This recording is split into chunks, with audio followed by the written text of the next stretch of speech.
Pour ceux qui ne vous connaissent pas, parce que nous, on a eu la chance de nous introduire à vous, mais pour ceux qui ne vous connaissent pas, comment vous présenteriez-vous à des inconnus en 3 phrases? Alors, donc je m'appelle Sonia, je viens d'ex-Yougoslavie, je vis en France, je suis écrivaine et j'aime beaucoup le chocolat, le vin et marcher dans des villes inconnues.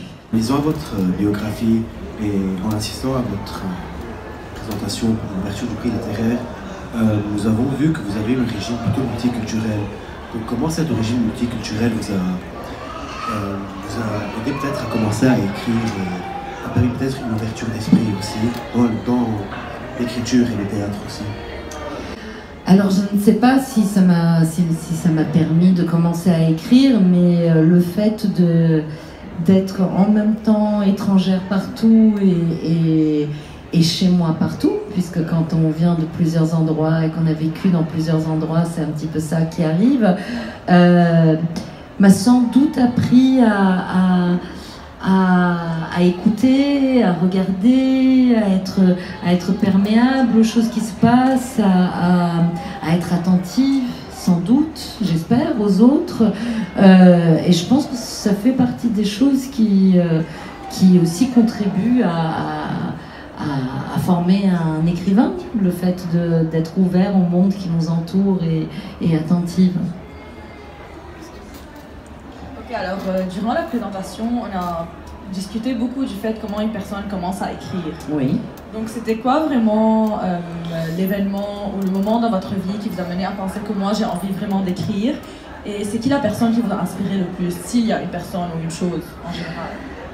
J'arrive pas, moi, à mettre le doigt sur un moment particulier. J'ai l'impression que c'est là depuis toujours, que ça vient du plaisir de lire. Et avant le plaisir de lire, le plaisir d'entendre des histoires qu'on me racontait, puis le plaisir d'écrire avant même de savoir écrire, quand les enfants ils jouent et quand ils disent toi fais le docteur et puis moi je fais la marchande et puis toi tu es le cow-boy et toi tu es l'indien, etc. On est déjà en train d'inventer des histoires. Quand on joue, on fait du théâtre et on invente des histoires. Donc j'ai l'impression que c'était là depuis toujours. Et j'ai un souvenir, peut-être vers 6 ans ou quelque chose comme ça, quand je me souviens plus du tout du titre ni du nom de l'auteur. J'ai lu mon premier roman dans la bibliothèque verte qui était des livres pour les enfants. Et je me souviens que ça, disparaître complètement dans un livre, dans une histoire, dans une fiction, que c'était une découverte incroyable, que j'ai adoré ça, j'ai adoré lire. Déjà 6 ans. Oui, c'est... Tout d'un coup j'étais grande, je pouvais le faire toute seule, j'avais pas besoin d'attendre après mes parents ou après un adulte qui savait lire pour pouvoir avoir la suite. Je me suis rendu compte que je pouvais, moi, jour après jour, aller, de page en page, découvrir cette histoire. Et je crois que la joie de lectrice que j'ai ressentie à ce moment-là était quelque part aussi responsable, a fait naître l'envie de dire mais je crois que j'aimerais faire ça, raconter des histoires aux gens. Et pourquoi le théâtre, pas un autre genre? Alors en fait, j'écris du roman, j'écris du théâtre, j'écris des nouvelles. Tous les genres sont présents dans mon travail. Peut-être que le théâtre, vous en entendez plus parler parce que c'est là où j'ai le plus d'œuvres publiées dans le genre théâtral. Mais c'est aussi quelque chose, c'est un peu au poids parce que en fait les pièces de théâtre sont plus courtes, donc le temps qu'il faut pour écrire un roman, on peut écrire 2 ou 3 pièces de théâtre, donc il y en a plus, mais en fait c'est pas plus important pour moi que le roman. Ce que j'aime, c'est passer de l'un à l'autre, c'est l'alternance entre différentes formes. Mais en réalité, le théâtre n'est pas plus ou moins important que les autres genres. Donc on avait dit une origine multiculturelle, l'Europe, l'ex-Yougoslavie, la France, l'Afrique, le Congo, la Guinée, oui. Et qu'est-ce qui vous a donc poussé à venir au Liban et écrire le livre Holiday Inn.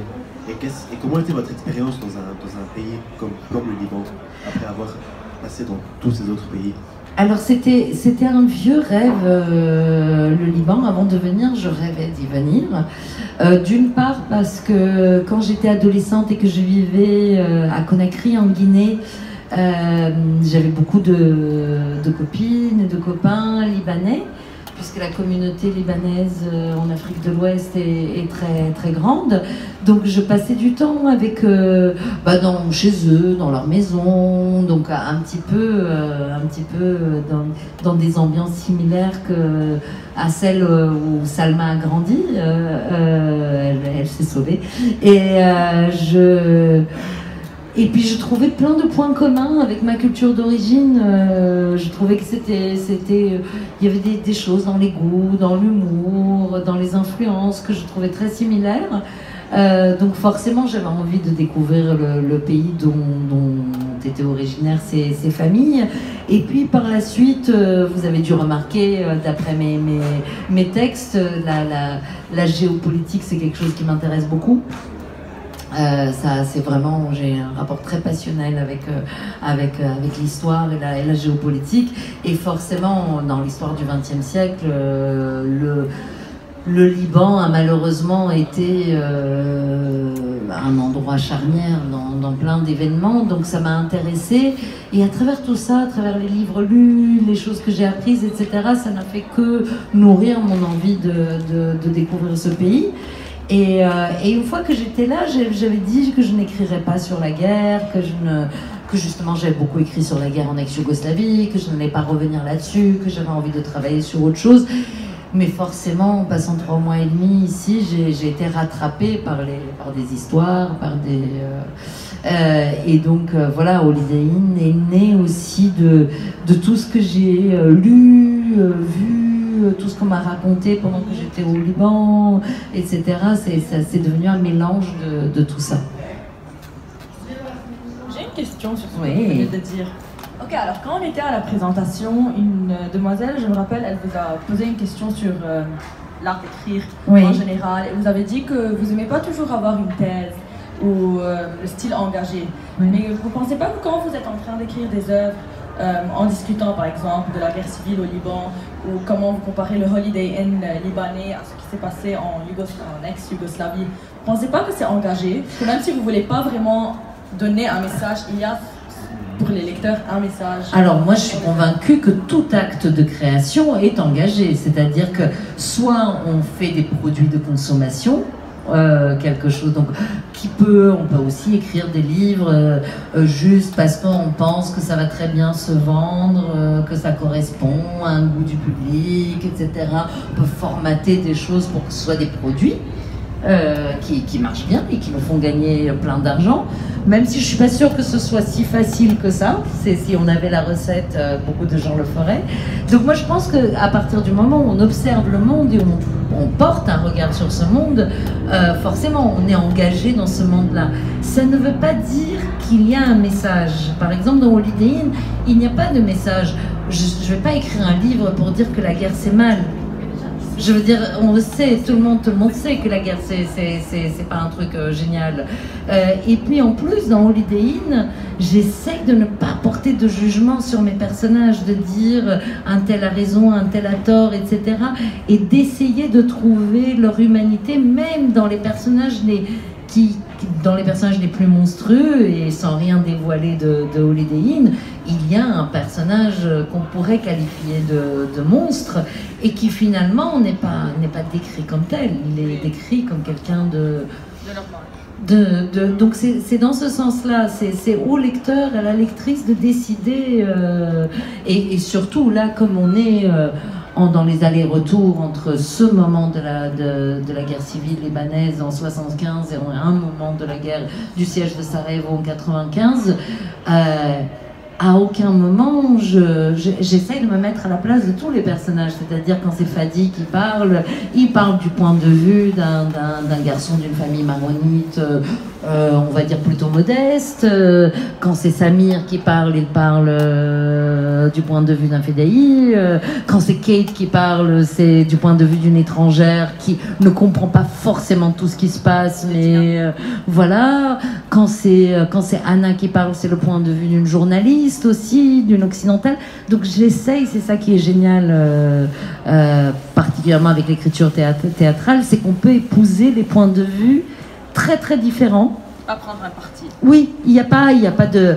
Après, moi, en tant que personne, bien sûr, je vais avoir des opinions et je vais parfois prendre parti parce que je trouve qu'il y a des causes plus justes que d'autres. Et les gens peuvent se douter que je penche plutôt vers... Mais en tout cas, j'essaye de ne pas faire des choses caricaturales avec le bien, le mal. Ça, c'est juste, ça, c'est pas juste. Ça, c'est... Je raconte une histoire et les lecteurs décideront ce qu'ils en pensent. Ok, une autre question sur Holiday Inn.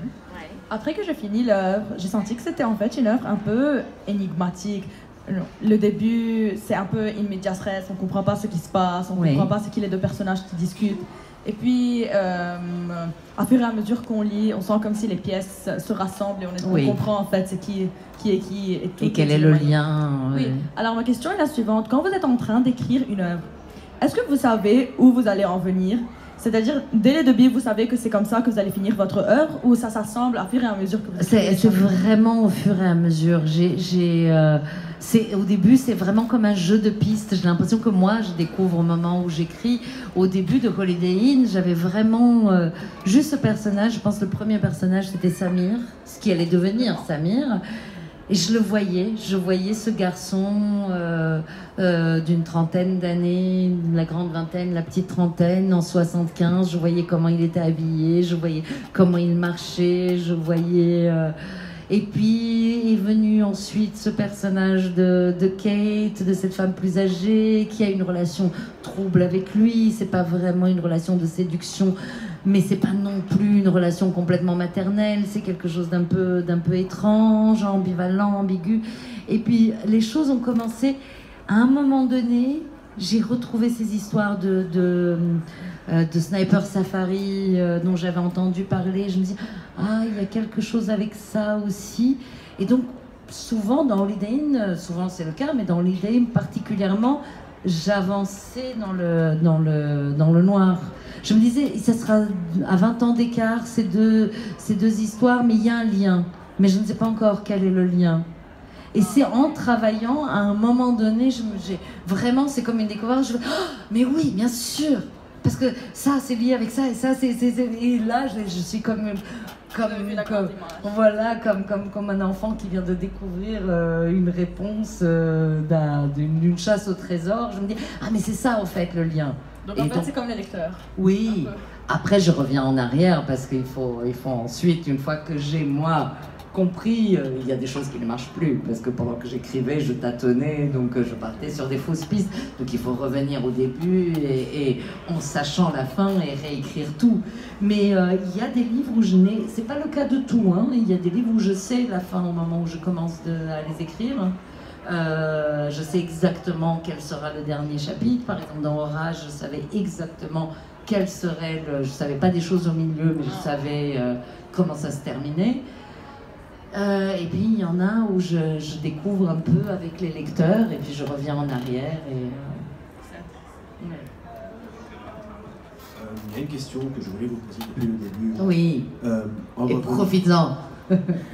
En revenant à un point de vue plus général, donc en sortant d'un livre bien spécifique, est-ce que vos origines croates, ex-yougoslaves plutôt, et certains systèmes politiques que vous avez vécus vous inspirent et peut-être vous les mettez en scène au théâtre ou bien en écrivant un roman? Oui, sûrement. J'ai beaucoup écrit sur l'ex-Yougoslavie en général, sur la Serbie, la Croatie, particulièrement sur la guerre en Bosnie, mais je pense aussi parce que c'est quelque chose qui a radicalement impacté ma vie. Enfin, je suis née dans un pays qui a cessé d'exister lorsque j'avais pas encore 19 ans. Et toute ma jeune vingtaine s'est passée avec cette guerre on va dire en fond sonore, visuel et tout ça. Donc forcément, j'ai beaucoup écrit à partir de ça. Je pense que j'ai beaucoup écrit aussi pour comprendre ce qui s'était passé juste entre moi et moi. Peut-être pour me consoler de ce qui s'était passé aussi, que c'était pas thérapeutique, j'emploierais pas ce mot-là, mais en tout cas, ça faisait partie des choses auxquelles je réfléchissais et qu'il fallait essayer de cerner.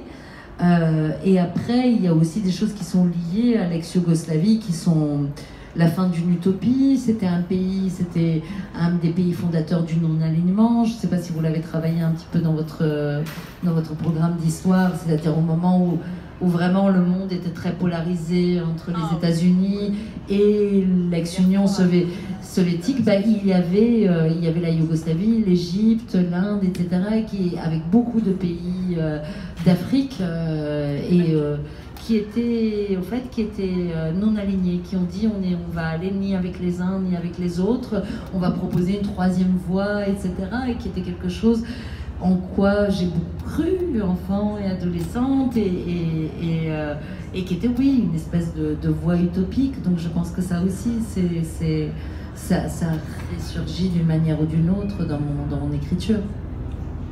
En parlant aussi de l'histoire, parce qu'on parlait des grands pôles et tout, est-ce que dans vos écrits et dans vos pièces de théâtre, vous prenez comme référence, donc vous appuyez sur l'histoire, donc pas nécessairement celle de l'URSS et même de facteurs externes? Est-ce que je m'appuie? J'ai pas très bien compris la question. Je pense que je vais éviter cette question. Non, mais peut-être tu peux essayer de la reformuler parce que j'ai pas très bien. Est-ce que je m'appuie sur l'histoire en général? Oui, surtout des fois, si c'est pas situé, si on sait pas où est-ce que ça se passe, etc. Mais je pense, si je parle de choses qui ont vraiment existé, j'essaye de ne pas dire trop de bêtises. J'essaye de me renseigner un petit peu avant, de lire des choses, de vérifier. Oui, parce qu'on va quand même pas raconter n'importe quoi, voilà. Ok. Alors, ce qui m'a paru très clair, c'est que vous aimez très écrire. Oui. Et donc, c'est votre passion. Oui. Mais si vous auriez à choisir une autre carrière, si vous auriez pris un autre chemin, quel chemin ça aurait été? Oh là là, mais des fois j'ai des idées comme ça farfelues, il y a des choses que je trouve absolument fascinantes et poétiques, etc., pour lesquelles je ne suis pas du tout douée ni prédisposée. Mais par exemple, je me dis, si je pouvais tout recommencer à zéro, j'aurais aimé faire quelque chose pourquoi j'ai pas de prédisposition ni physique. Par exemple, je trouve qu'être trapéziste dans un cirque doit être un truc absolument merveilleux. Passer sa vie à voltiger, ce qui est complètement absurde puisque j'ai le vertige, je peux même pas monter sur une chaise sans avoir mal au cœur et avoir tout qui tourne. Donc c'est complètement des fantasmes. Là, dernièrement, j'ai découvert un métier que je ne connaissais pas, bruiteur ou bruiteuse à la radio, en fait. À la radio, il y a des gens qui quand il y a des fictions radio, qui recréent tous les bruits. C'est pas des choses, on va pas aller chercher dans une banque de bruit pour dire « Ah, là, j'ai besoin de quelqu'un qui marche dans la forêt ». Une présentation sur la route des musées aura lieu tout de suite à l'Agora. Oui, et donc les bruiteurs, j'ai découvert que c'était passionnant. Par exemple, pour faire quelqu'un qui marche dans la neige, dans une fiction radio, c'est un petit sac en jute dans lequel il y a de la semoule. Et c'est fait en studio, et il y a une personne, pendant que le comédien parle, et on imagine qu'il marche dans la forêt, qui fait schkrrt, schkrrt, schkrrt, et qui épouse les pas du comédien ou de la comédienne. Donc voilà, je découvre tous les jours qu'il y a 1000 métiers merveilleux qu'on pourrait faire. Mais oui, après tous les métiers artistiques, mais particulièrement ceux pour lesquels je ne me sens pas douée. Par exemple, je chante terriblement faux, je n'ai aucune oreille, donc les gens qui font de la musique me fascinent, les gens qui chantent bien ou qui jouent un instrument, etc. Donc toutes les choses comme je ne sais pas je suis pas douée, donc j'invente des personnages qui sont photographes, musiciens. J'ai pas encore inventé d'acrobate ou de trapéziste, mais je suis sûre que je vais un jour écrire un personnage de trapéziste. Vous verrez une fois sur une patinoire en train de faire du hockey sur glace. Alors oui, même si parce que le hockey était très populaire, je plaisantais tout à l'heure sur cette histoire de hockey, mais effectivement c'est un sport assez populaire quand j'étais adolescente à Belgrade, et en plus c'est vrai, on allait voir les grands garçons baraqués qui patinaient très vite et avaient les joues rosies par la vitesse et le froid, donc j'ai un tout petit peu patiné. J'arrivais à tenir sur je patinais pas très bien, mais j'arrivais à tenir un petit peu sur des patins. Donc ça, c'est moins lointain que trapéziste, clairement. Ok, alors, dernière question. Oui. En écrivant, vous savez comment ils disent toujours que écrire, c'est le meilleur moyen de se découvrir. Bien sûr. Et donc, quand vous avez commencé à écrire, est-ce que vous avez découvert cette face cachée de vous-même? Oh, mais je crois que je découvre à chaque page que j'écris, je crois que je découvre des choses des fois, je fais parler mes personnages et donc d'abord je découvre ce qu'ils pensent de quelque chose, et puis ça me pose tout de suite la question de « Et toi, qu'est-ce que tu penses de ça ?» Parce que forcément, mes personnages ont des pensées propres, même si c'est moi qui les écris. Ils vont penser 1000 choses différentes puisqu'ils sont 1000 personnages différents. Et donc ça m'interroge, je me dis, et toi, dans cette situation-là, qu'est-ce que tu ferais? Et toi, qu'est-ce que tu penserais de ça, etc. Donc je pense que je découvre des petites douleurs pas complètement guéries qui ressurgissent, auxquelles j'ai pas pensé depuis des années. Je découvre des choses qui me font rire, qui sont source de grand amusement. Je peux des fois rester toute seule et rire parce que j'invente une situation qui est un peu farfelue, qui va m'amuser. Donc oui, je pense que je découvre tous les jours, à chaque page écrite, à chaque nouveau livre, que je découvre des tas de choses sur le monde, mais sur moi-même aussi. Donc on pourrait dire que l'effet que vos livres ont sur les lecteurs est le même effet qu'ils ont sur vous. C'est un petit peu ça qui me guide, au fait. Je ne sais pas, tout à l'heure, il y avait François-Henri, comment il s'appelle? Oui, François-Henri Désérable, qui disait les bons livres, les mauvais livres. Moi, j'ai aucune idée de ce que c'est un bon livre ou ce que c'est un mauvais livre, mais je suis à peu près satisfaite à la fin d'un manuscrit quand moi je me dis, oh, je crois que j'aime bien cette histoire, ou je crois que j'aime bien comment elle est racontée. Tiens, je crois qu'en tant que lectrice, si je lisais ça, je m'ennuierais pas trop, et j'aurais un petit peu ri ou découvert des choses. Si moi, à la fin d'un travail, je pense ça, je me dis, bon, alors je peux le proposer à des lecteurs, je me moquerai pas d'eux, vu que moi je pense que donc je pars de ça, pour juger de mon travail, en tout cas avant de le donner à lire aux éditeurs, aux lecteurs, etc. Je me pose la question de, est-ce que moi en tant que lectrice, j'aurais eu un parcours agréable ou intéressant, ou source de découverte ou d'émotion, etc. Et si la réponse est oui, je me dis, bon, je peux peut-être le donner à lire à quelqu'un d'autre. Donc je pars de ça, ouais. Est-ce que moi, en tant que lectrice, ça me convainc? Bon, si la réponse est oui, laissons-le vivre sa vie.